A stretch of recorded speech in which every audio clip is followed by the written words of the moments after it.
All right, so we're going to start taking a comfortable seat, and we'll be working on crow pose this morning. Crow pose is a balancing posture, and it's also a hand balancing posture. And so most of our body weight is going to be supported by the hands, the arms, and the shoulders. And so for that reason, I'm going to introduce the pose pretty slowly and work on all the phases leading up to coming into full balance, because it does, of course, require a lot of strength to be able to fully lift your feet off of the floor. And that being said, it is a lot of weight on your wrists, and so go slowly with yourself. Build up the strength in your wrists, your forearms, and your arms if you're new to crow pose, by practicing postures like plank, by practicing postures like side plank or dolphin pose. It can take a while. So if you don't get into crow posture by the end of this session today, don't worry about it. So we're going to start in a comfortable seat, and just take a moment here to align your spine over the back of the hips, and let your shoulders relax down and away from the ears. And you can gently close your eyes.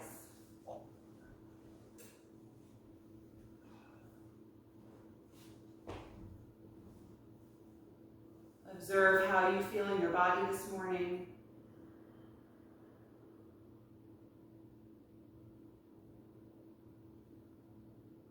Notice what your energy level is like right now, and where your thoughts and your mood are.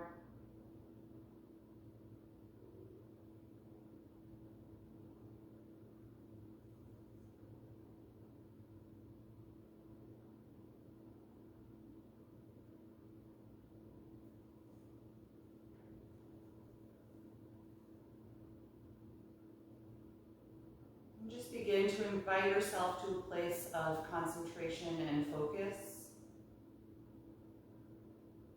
shifting your mental energy to awareness of your own body.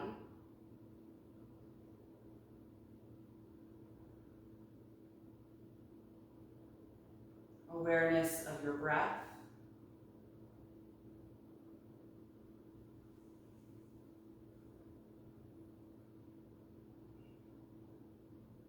And of subtle physical responses or reactions in your body as we are practicing today.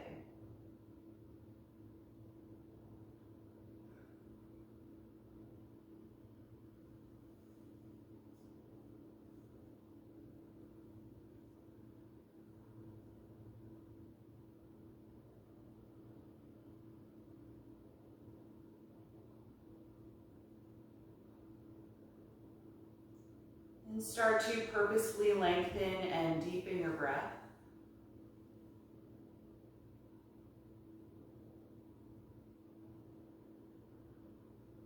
Slowing down the inhalation phase, that you more broadly expand all the way around the ribcage as the lungs fill. And slowing down the exhalation phase, letting the breath release in a gradual and steady stream of air.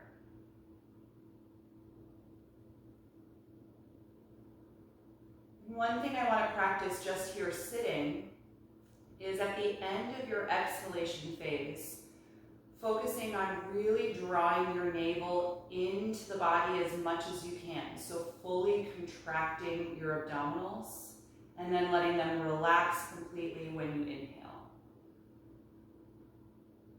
So over the next few rounds of breath, use that abdominal contraction to expel every last ounce of air from the body.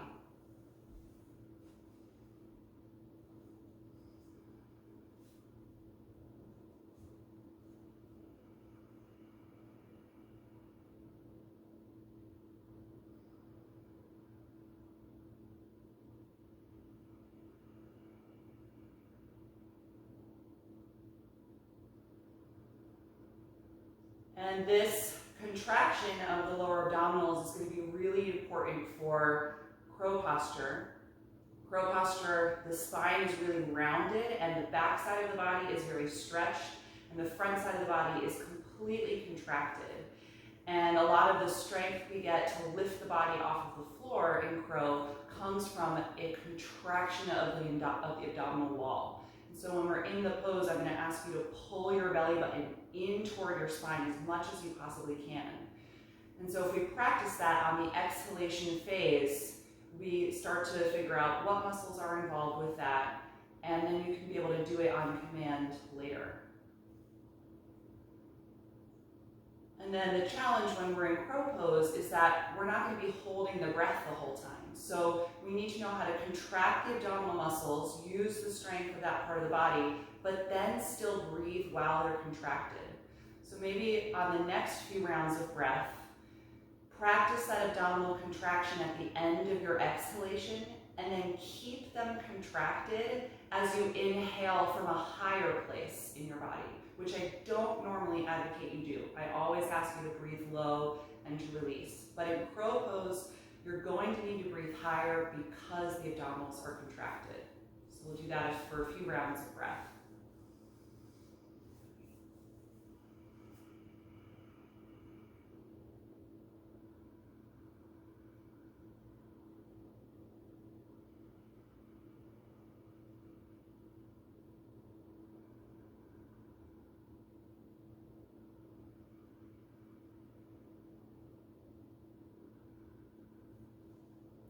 And then after a few cycles of that, let the abdominal contraction release the next time you inhale.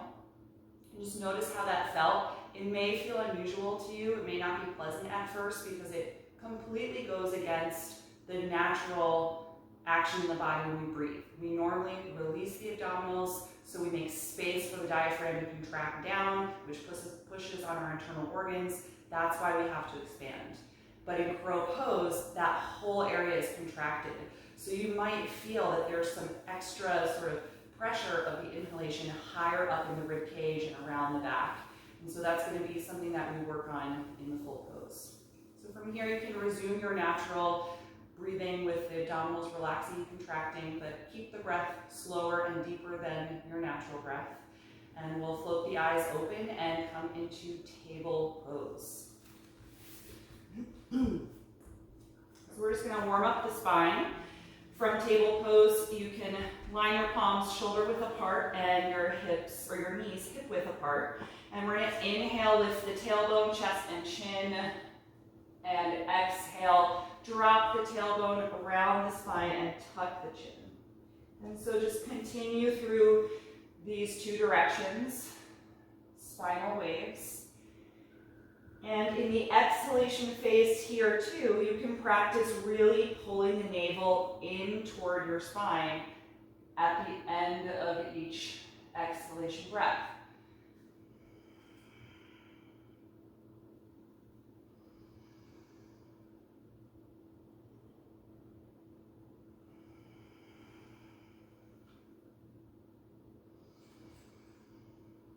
And then the next time you exhale in the rounded back, I want you to stay there. Push strongly against your palms and feel your shoulder blades spread apart from the spine as much as they can. Good, and continue to breathe even though we are compressed in the front. This is going to feel a lot like how the body feels in crow pose. So you're going to feel that your chest contracts and tightens. Your upper back is really spreading because the shoulder blades are moving apart from one another. And the abdominals are contracting in toward the spine. Good. Stay in this rounded back position. Tuck your toes and lift your knees an inch off of the floor. And that's going to make you activate your abdominals even more. So hovering here in the rounded spine in table pose.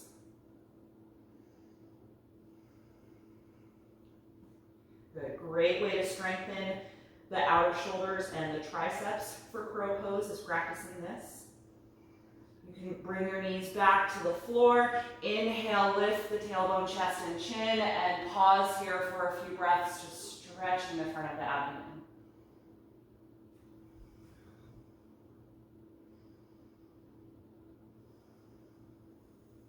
Good, and then back to a neutral table pose.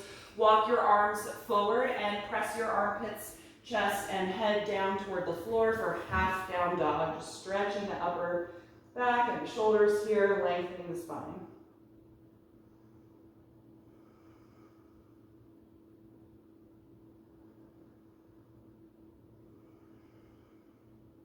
Take 3 more deep breaths.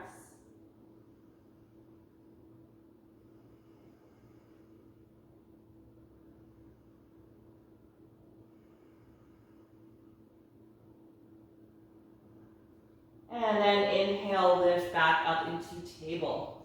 Good. From here, we're going to take a low lunge. You can step your right foot in between the hands.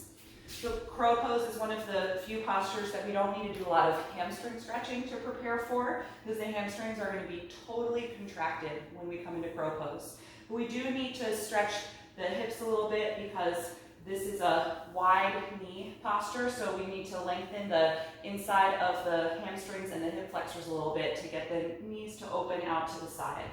So take a moment to sink down into the hips. And then we're going to take both arms inside of the right foot, move the right foot over maybe an inch or 2, and turn the foot out at an angle. And now let your knee fall away from your shoulder. And notice where you feel that stretch. It should be on the inside of the thigh, right where the hip joint meets the leg, and maybe move down the thigh toward the knee. And so that action is what we're going to find in crow pose with both legs, the knees opening out to the side.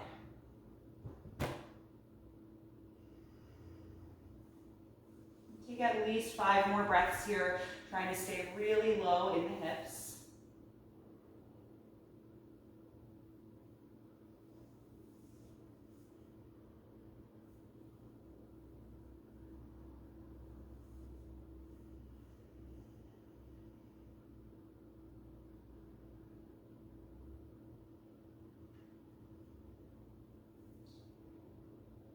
And then you can bring the right knee back in toward the shoulder, and we're just going to reposition the foot in the center, taking the hand outside again, regular lunge position. From here, tuck your back toes under and lift the back knee up off of the ground so that you're in a high lunge position.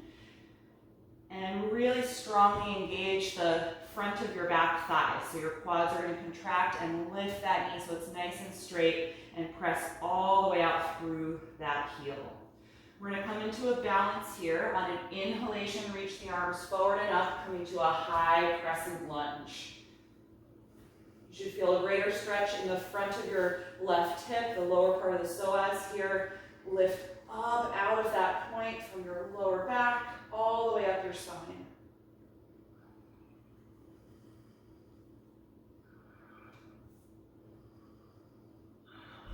And the next time you exhale, lean down, put your hands on the floor, bring your back knee to the mat, and step out of the lunge back to table. Good. Other side, step your left foot in between the hands, right knee down and back, and find your low lunge position.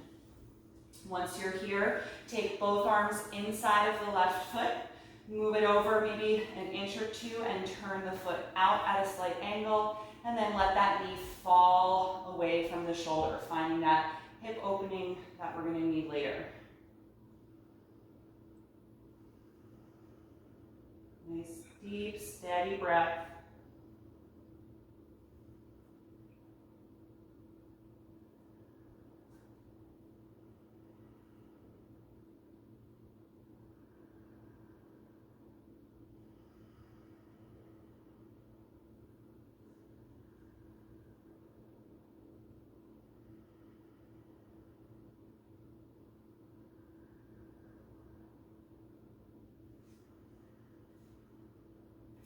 And then you can bring the knee back toward the shoulder and just move the foot back to the original position in the lunge, left hand outside of it again. Let's lift the back knee up off of the ground, coming to your high lunge, getting really strong through the front of that thigh and reaching out to the back of the heel. And then coming into your balance. Inhale, reach the arms forward and up, lifting the spine over the hips. Nice and long here in your high crescent lunge.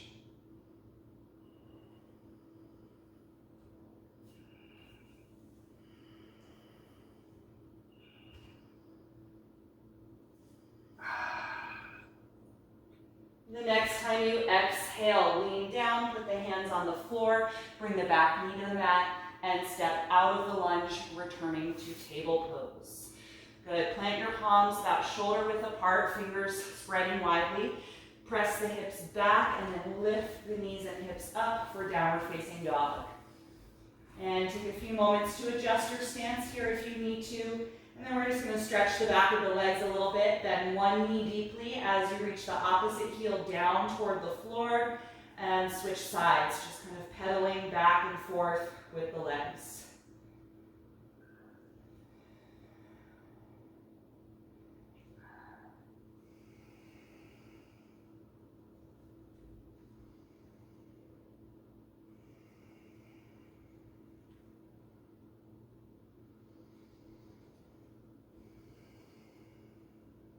Good, and then from here, lower your knees to the floor. Take them a little bit wider than hip width apart and bring your feet together. And then sit back on your heels for child's pose. And this is roughly the same position of the lower body that we'll take in crow posture. So this distance that you take for child's pose here, just enough to let your upper body come through the thighs and the feet meeting together underneath you is what we want to replicate.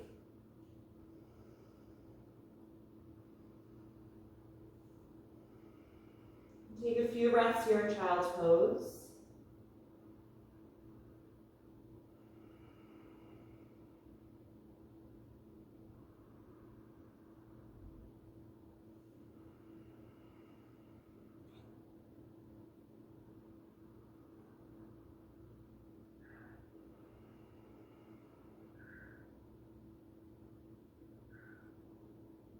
Good, and then bring yourself back up to table. So of course with child's pose, it's easy to create that shape in the legs because the weight of our hips pressing down toward the heels helps us contract the hip flexors, and we're not hovering in the air, so the hip flexors don't have to strengthen while they're contracting. They just contract automatically. But in crow pose, since our hips are up in the air, we need to really strongly engage and activate the hip flexors to keep the knees in that child's pose position. So we're going to do a little exercise to practice that action here, and it's from plank pose. So plant your palms shoulder width apart and step your feet back into plank. And we're going to be working with the right leg right now. I want you to bring your right knee up toward your right tricep or shoulder and angle it out like it's in child's pose. So that's going to pull your navel in, activate your abdominals, and make your hip flexor work to bring the knee up and out to the side. And then step that foot back. Other side, bring your left knee in and out toward your tricep or shoulder. Every other part of you is in plank. Good, step that foot back. Once more for each leg. Bring your right knee up to the outside of the tricep or shoulder.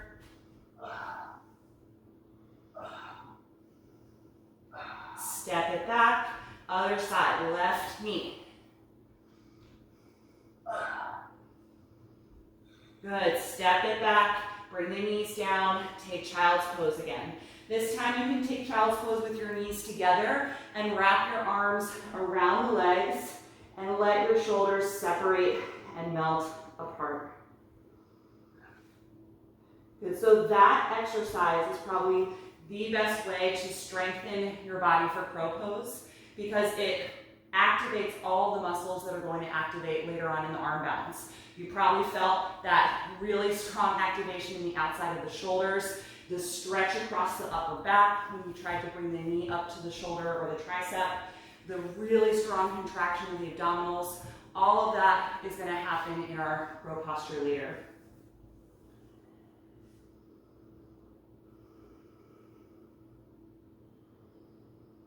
Good. From here, let's return to downward facing dog. And we're going to move through just 2 or 3 sun salutations to warm up the body a little bit more. From this down dog, you can look at your hands, take a deep breath in. Exhale, walk up to the front of your mat. Inhale to the flat back position, lengthening your spine. Exhale and fold down over the legs. Inhale, open the arms, reach over your head as you stand up. Exhale, arms by your sides. Good, come to the front of your mat and we'll take 2 sun salutations. Inhale, reach the arms up. Exhale, dive forward and fold. Inhale, flat back. Exhale, walk to plank pose. Take a deep breath in. Exhale, slowly lower to the floor. Inhale, cobra pose. Exhale, let it go. Inhale, push up to the knees. Exhale, hips back and lift up, downward facing dog. Take about 5 deep breaths here.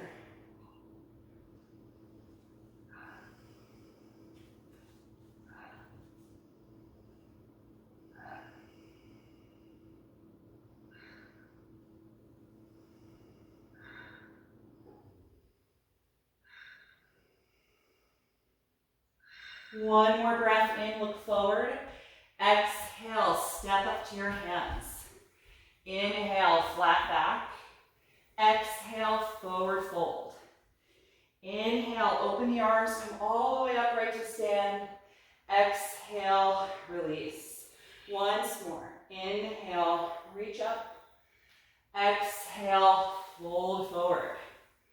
Inhale, flat back. Exhale, plank pose.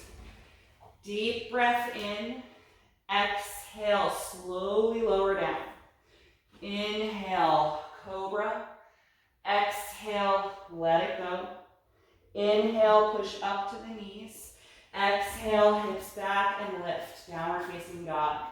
Make any adjustments that you need to here, and then settle in for about 5 deep breaths.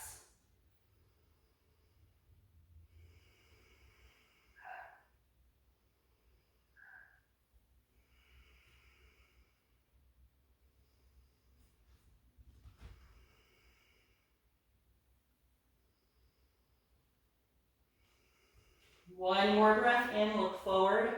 Exhale, step to your hands. Inhale, flat back. Exhale, forward fold. Inhale, come all the way up, reaching overhead. Exhale and release. Good, from here we're going to come into a squat. Another great preparation pose for crow. So we're going to take the feet a little bit wider apart than hip width and turn the feet out at a slight angle. Bend your knees, lower your hips, and come down into your squat. You want to get the tailbone nice and low. Bring the elbows inside the knees, palms together, and gently nudge the knees wider apart as you lift your torso and lengthen your spine. Good, if your heels don't touch the ground here, don't worry about it. When we come into the squat preparing for crow pose, your heels will not be on the floor anyway. But if it's really uncomfortable behind your heel and the Achilles tendon, you could take a blanket or roll up the back of your mat and place that underneath your heels if you like. Good, so let's just take a few more breaths here in this squat. And I want you to notice how it feels in the hips. Is it easy for you to keep your knees a little wider apart than your ribs, or do they really want to come in? Because if they want to come in, that's going to need to be your focus for preparing for crow pose, is working on some hip opening so that keeping the knees at this wider angle feels comfortable for you.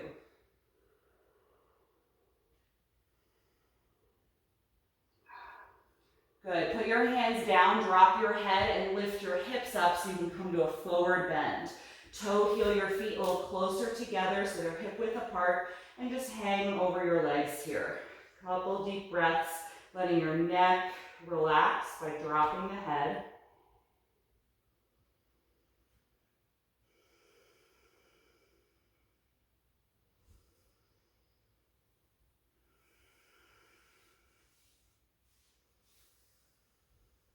And then take the hands against the shins. Inhale to your flat back position again. Maintain the flat back position and draw your navel in toward your spine, strong abdominals, and take your hand to your waist. And then press your hips forward in space to stand upright. Good, let your arms relax, maybe roll the shoulders a few times. Good, all right, so we are going to start working on crow pose. I'm gonna have you come to the middle of your mat so that you have mat in front of you in the event that you do lose your balance and fall forward out of the pose, be still on your mat. If you're really concerned about balance, you might want to set up something soft in front of you. But I also want you to move slowly and mindfully enough that you don't have an action that's so quick that it's going to launch you forward, right? So we're going to stand with the feet together, and we're going to bend the knees and bring the hips down like we're doing a squat. Put your hands in front of your feet, and now open your knees wider than your upper body. Your feet are together though, and your heels are up, so a little different than the squat we just did. And so at this point, I want you to plant your hands shoulder width apart, palms flat on the ground, with your fingers spread really widely. And I probably have a little more than a foot distance between the tips of my toes and where my hands are placed in front of me. So at this point, what I want you to do is imagine our spinal waves. Create the rounded back position. So spread your shoulder blades apart, round your back, and tuck your navel in toward your spine. And then roll on the balls of the feet and try and bring your knees up to your triceps. Good, and I just want you to hold this position. It's pretty awkward, but I want you to find that round back, spread across the shoulder blades, and work on strengthening your hip flexors here. Do I lean on my upper arms? What's that, Maria? Would I lean on my upper arms? So when you're in this squat, I'm on the balls of my feet, my knees are open wide, and now I'm gonna roll toward my tippy toes and try and bring my knees to like the back of my triceps. I'm not yet lifting up in the pose. This is sort of like a preparation posture to strengthen the hips.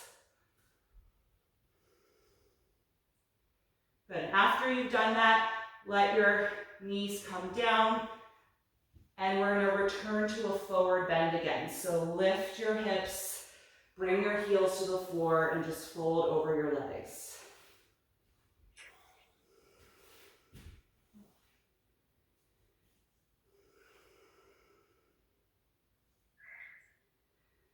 Good. We're going to return to that squat. Feet are together. Bend your knees, lower your hips, but let your heels lift up. So you're on the balls of the feet.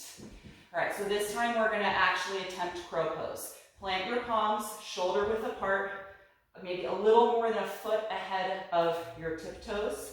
Round your back and draw your navel in. Now you're going to lift your butt up higher. Shift your weight forward so that the knees come outside of your shoulder blades. And this is probably the most difficult part, is getting your knees to the outside of the shoulders. And then from here, lean some weight forward into your hands. I still have my tiptoes on the floor at this point.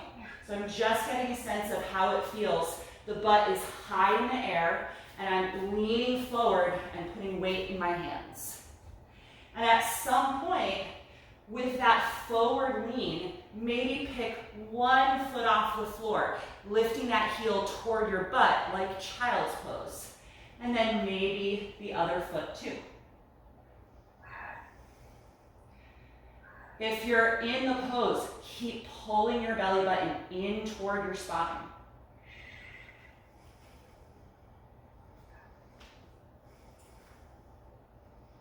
Good, and then slowly come out. Just let your butt and heels move back until your feet come to the floor. Good, let's take a seat for a moment. I like to sit in hero pose right now. You can sit cross-legged, whatever you prefer. Let your arms hang by your sides. Roll the shoulders a few times.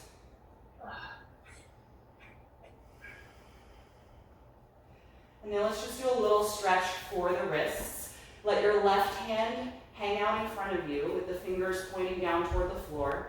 And take your right hand to the back of the left one and gently press your fingers toward your forearm. So we're bending the wrist in the opposite way it bends in crow pose.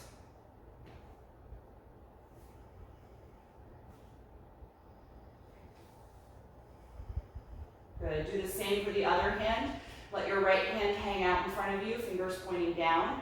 Take your left hand to the back of the right one and gently help deepen that stretch. So we're doing flexion for the wrist to counter the really deep extension that happens in crow pose. Good, and then let the arms relax again by your sides, and maybe roll the shoulders a few times. Good. So I'm gonna explain a way of using blocks to help get your knees into that high position right outside of your shoulder. I think when I was in the pose, I said shoulder blade. I didn't mean shoulder blade, I meant like your actual shoulder muscle, the deltoid muscle. So sometimes you'll see either the pose taught or practiced where the knees are like resting on the back of your triceps like a shelf, but they're not actually there in the pose. The knees are glued to the outside of the shoulder, but they're not resting. They're hovering because the strength of your hip flexor is pulling the knees up there and keeping them where they are. They're not actually resting on your tricep muscle. So I'm going to take my 2 blocks, and they're on the lowest position. Do not attempt this with your blocks on any of the other height options. Lowest position. I'm putting those side by side, and I'm going to stand up on them. And at this point, I'm going to do everything else exactly the same. I'm standing. I'm going to bend my knees, drop my hips, and come into that little squat, kind of like a frog-like position. My heels are lifted, but the balls of my feet are on the blocks. And my hands are on the floor in the same position they would be if my feet were on the ground. Already here, my knees are closer to the position they need to be in. Because I've raised my feet, but my hands are on the ground, my upper body is lower. And so before we lift, I want you to really round your spine and see if you can get your shoulders lower than your knees. And then squeeze the outside of your shoulder muscles with your knees. And just feel how your hip flexors have to really work to squeeze your body like that. Then at that point, we're gonna lift the butt up, lean some weight forward in the hands, and you can just pause here. You don't have to lift up. Right? This is really challenging. I'm squeezing my outer deltoids with my knees, but maybe one or both feet can come off of the ground. And then I pull the heels up toward my butt.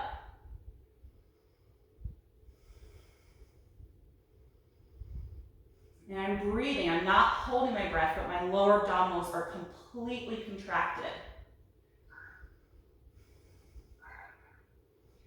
And then to come out, I shift my weight back, toes onto the block, and then I like coming to a forward bend. So I'm going to lift my hips. I'm still standing on my blocks here. Okay, so that might be something that's helpful if you just can't seem to get the shoulders low enough on the knees when you're doing this with the feet on the ground. Good. I'm just going to, from this forward bend, step my feet down off the blocks, move them to the sides, and walk out to down dog for a moment. Let your head drop. Lengthen your spine. Feel your abdominal wall lengthen.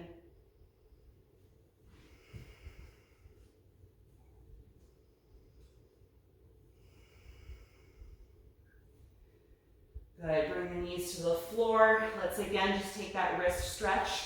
So any comfortable seat, I'm going to sit back on my heels in hero pose, but you can sit cross-legged. Let one arm and that hand dangle out in front of you. Use the other hand to move the fingers toward your forearm, stretching the back of the wrist.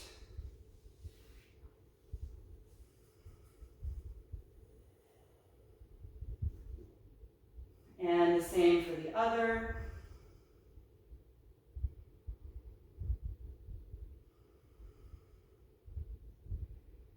And let the arms relax by your sides. Roll the shoulders a few times. Good. And I'm just going to offer one more little insight to this pose. You don't have to practice it again if you feel like that was already enough. But the sort of final form of the posture does have straight arms. I almost never really advocate for that in my teaching or really push students to aim for that, just for one reason, and I'm going to show you my attempt of straightening the arms and what happens with the wrist joint when you do that. So I'm going to come into my crow again. I've got this really round back, getting my knees up outside the shoulders. Once you lift up into the pose, you can see the weight of my shoulders is already so far beyond the wrists. When I go to straighten my elbows, my wrists are making so much more than a 90-degree bend. I actually can't even do it because the pressure of bone on bone is so intense. So if I just come to table and I lean my shoulders so far forward of the wrists without straightening the arms, there is so little cartilage here separating the base of your arm bones with the beginning of all your tarsals here. I don't see a really amazing benefit to having your end goal be completely straight arms, especially if you have wrist issues. I have pretty strong wrists. I've been teaching and practicing yoga a really long time, and I can barely, really truly barely handle this sensation. And so you can just try that in table pose, how it feels to, with straight arms, shift your upper body weight so far forward that that bend in the wrist, it's not comfortable. And so if we're doing that with the rest of our lower body weight off of the ground and in the hands, it's just going to intensify that. So I truly believe, after years and years of practicing this pose, that it is perfectly fine to always have your elbows slightly bent, because then your triceps and shoulders are doing so much more work, and I never create more than a 90-degree bend from my wrist and my hand. That always stays. I never ever go for the greater bend. Some yoga teachers might say I'm not doing the pose all the way. I don't really care because in the long term, yoga, the physical posture should be about preserving the use of your body for as long as possible. And I think that this much extension in the wrist is not worth it. So that's just one thing from me. You'll see the pose in pictures and in books that has perfectly straight arms and a much deeper extension of the wrist. And that's just not how I practice that.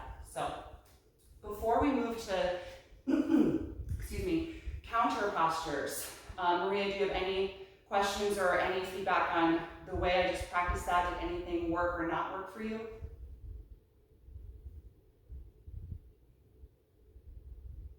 Oh, I can't hear you. Maria, are you there? Yes. Oh, I just wanted to know if you had any feedback or if anything like did work or did not work for you. No, so far it worked. I didn't do the block thing properly because I have no blocks, but otherwise it worked. Yeah. Good. Do you have any questions before we move on to some counter postures? What? I said, do you have any questions before we move on to some counter postures? Going to try. Okay.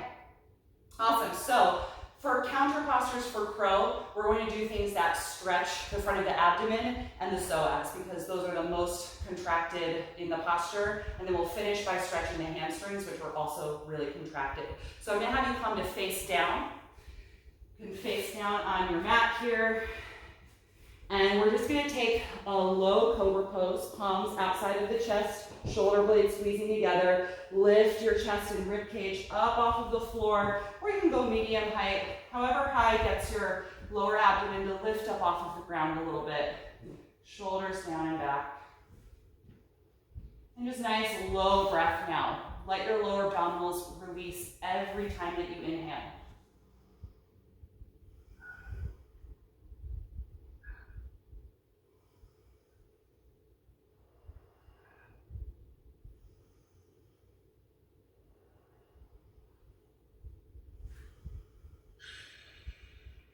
Good. The next time you exhale, roll your upper body down. Make a pillow for your forehead with your right forearm so you can breathe facing down. Bend your left knee and reach for the top of the foot or the heel for a quad and psoas stretch. Bring that heel close to your hip by bending your elbow. And if you want a little more, you can lift the front of the thigh up off of the mat a little bit.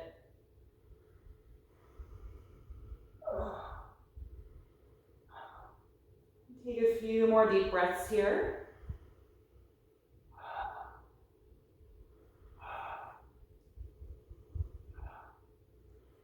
And then gently release. Let's switch sides. Support your forehead with the left forearm, bend the right knee, and reach back for that foot or ankle as you guide the heel closer to your hip.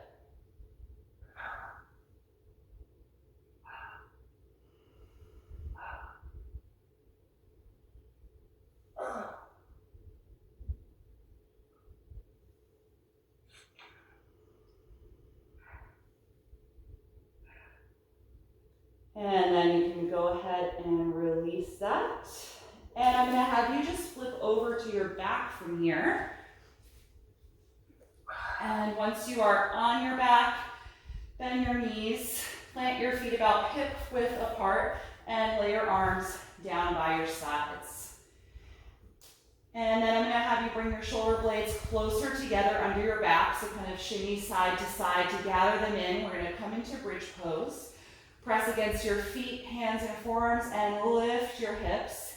You don't have to make this a really deep back bend if you don't want, so you can go just enough to get that good stretch in the front of the hips and the lower psoas to help counter crow pose. But if you want a really deep back and bend right now, you can certainly lift the rib cage and spine higher.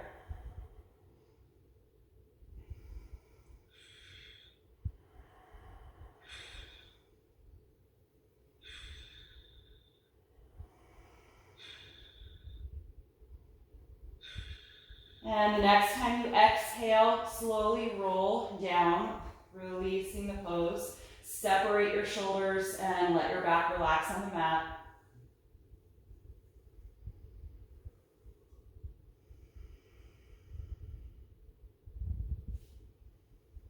And then if you do have blocks, we can do a restorative version of bridge pose. You can take either one or two of your blocks, lift your hips up off of the ground and support the sacrum with your blocks. And then we'll let the arms come out to the side in a T position. And really allow the weight of your hips to completely settle into the blocks. Try not to use your legs at all right now to support the pose. And just feel that nice lengthening in the front of the hips, the lower psoas, which just worked a lot in crow. And you can keep your right leg in bridge pose. Let your left leg extend out in front of you and just relax in a straight position. Take about 5 breaths here.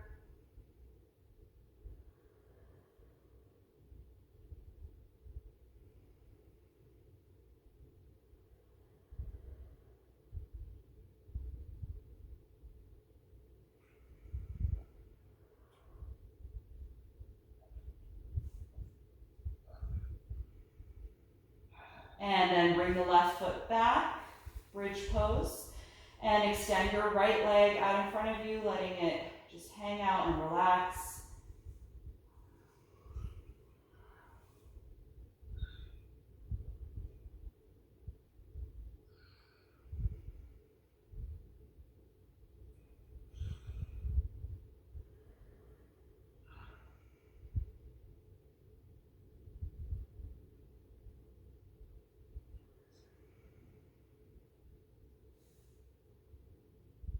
And then you can bring that foot back in. Let your arms come down by your sides. Press against your feet to lift the hips up off of the block or the blocks and remove them and roll back down to the floor. Good. Once your hips are on the ground, let's bring both knees into the chest, hugging the arms around the legs. Just rock a little bit from side to side, massaging the lower back. And then rotate the knees around in a large circle a few times in each direction to massage your sacrum.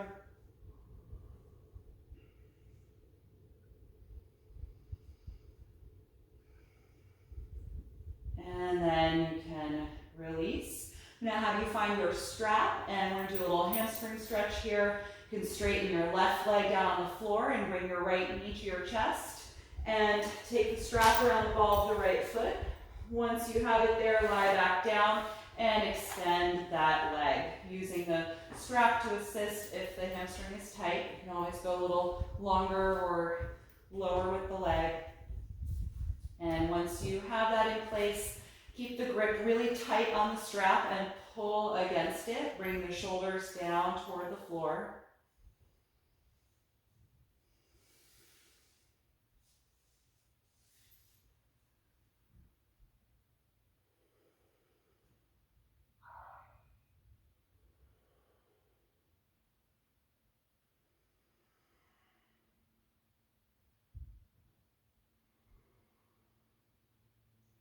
And then let's gather the strap in the right hand only with a tight grip, and we'll slowly open the right leg out to the side. Stabilize your body by engaging your core a little bit here and trying to keep the left leg and hip completely connected to the mat. Find whatever range of motion you have here and hold at that point a few more breaths.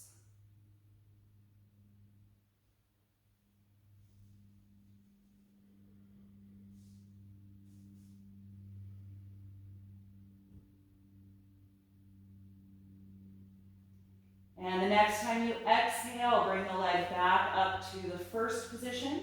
Change hands, left hand on the strap, right arm is going to release to the floor, and cross the leg over the hips toward the left side.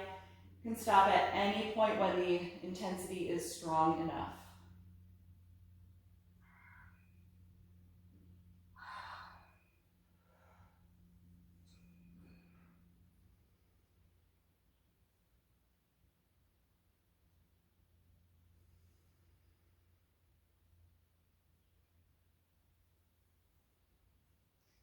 And then inhale, bring the leg back up to your first position.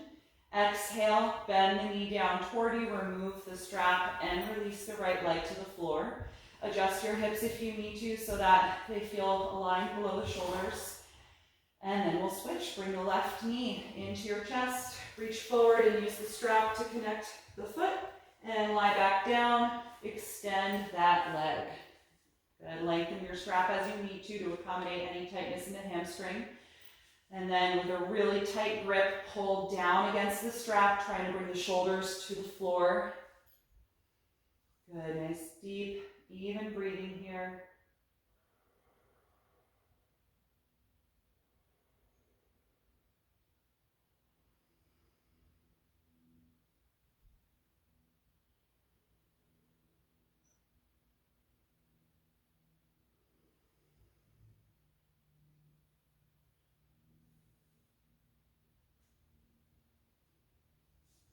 And then you can gather the strap in the left hand only and slowly open that leg out to the left side, contracting the core to stabilize the body and pressing the right leg and hip down toward the mat.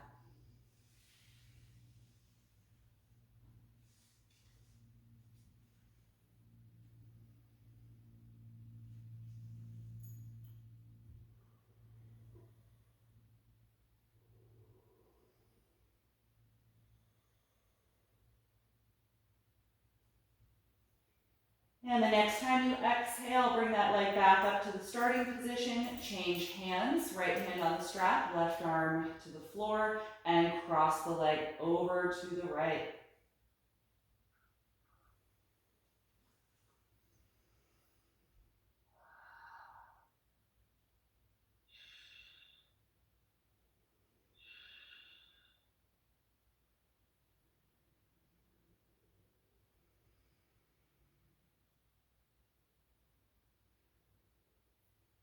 And the next time you inhale, bring that leg back up.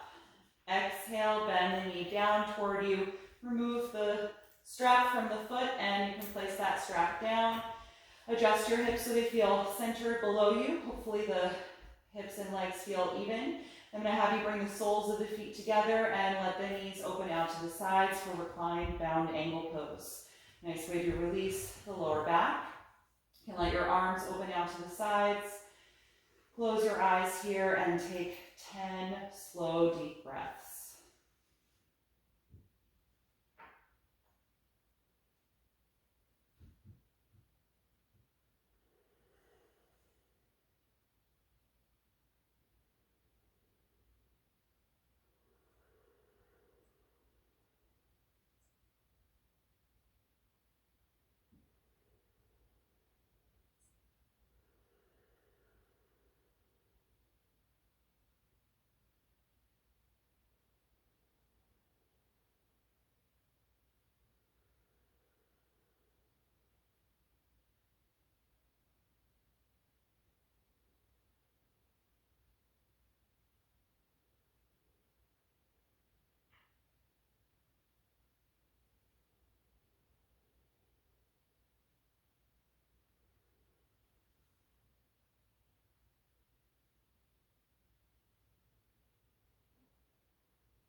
After you reach 10 breaths, bring your knees back together.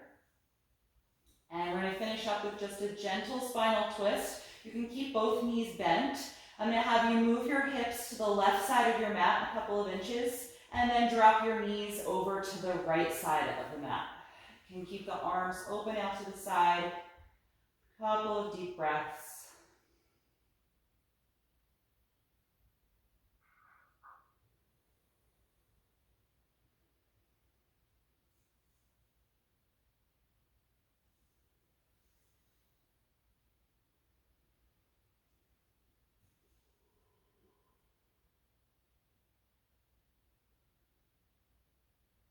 And the next time you exhale, lift the knees up. Adjust your hips so they're centered below your shoulders. And then move the hips over to the right side a couple of inches and drop your knees together to the left.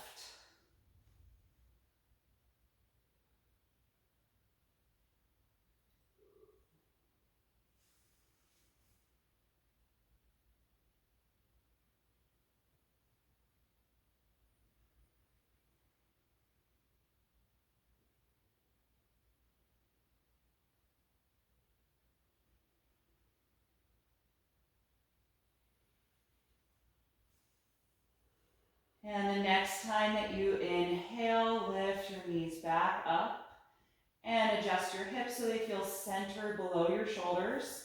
Just pause there for a moment to let your back and spine settle. And then from here, we'll take a few minutes in Shavasana, corpse pose. If there's any props that you'd like to use to support your body here, you can gather what you need, or any extra layers of clothing to stay warmer. If you're comfortable as you are, just slide your legs down one at a time and arrange your arms so they are comfortable and so the shoulders can relax.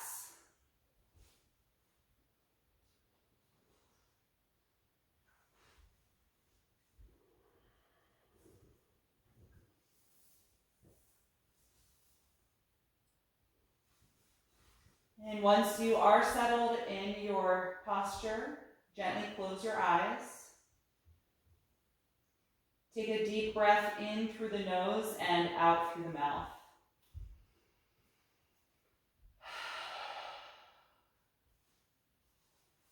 Feel your lower jaw relax and the tongue and the throat, and allow your normal breath to return to the body, no longer focusing on breathing deeper or slower than you naturally would.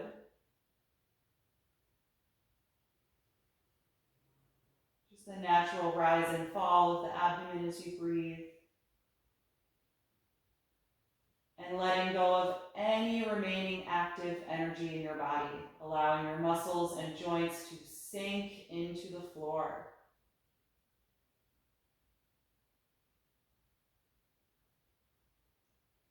And I'll cue you in a few minutes when it's time to move and get up. So until then, just enjoy this time of rest.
Slowly begin to deepen your breath, bringing your awareness back into your body.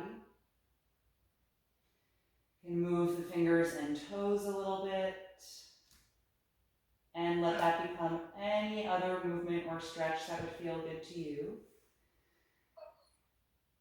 And then bend your knees, roll yourself over to one side, curling up into a fetal pose for a brief moment, and just notice how you feel right now. And then with as little extra effort as possible, bring yourself upright and take a comfortable seat. And once you are sitting tall, let the hands rest in the lap for a moment as you feel your spine lengthen. And continue to breathe more deeply to help bring some energy back into the body and help you transition away from that state of rest.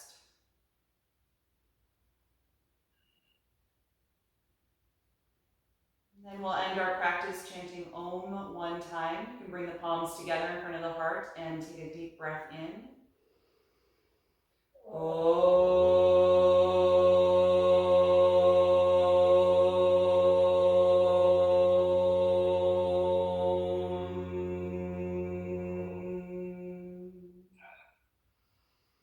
Exhale and gently bow your head, acknowledging yourself for making time and space to practice today, and express gratitude to your own body. Thank you so much for being here. Hope that you enjoyed this session and that you learned something about crow pose today.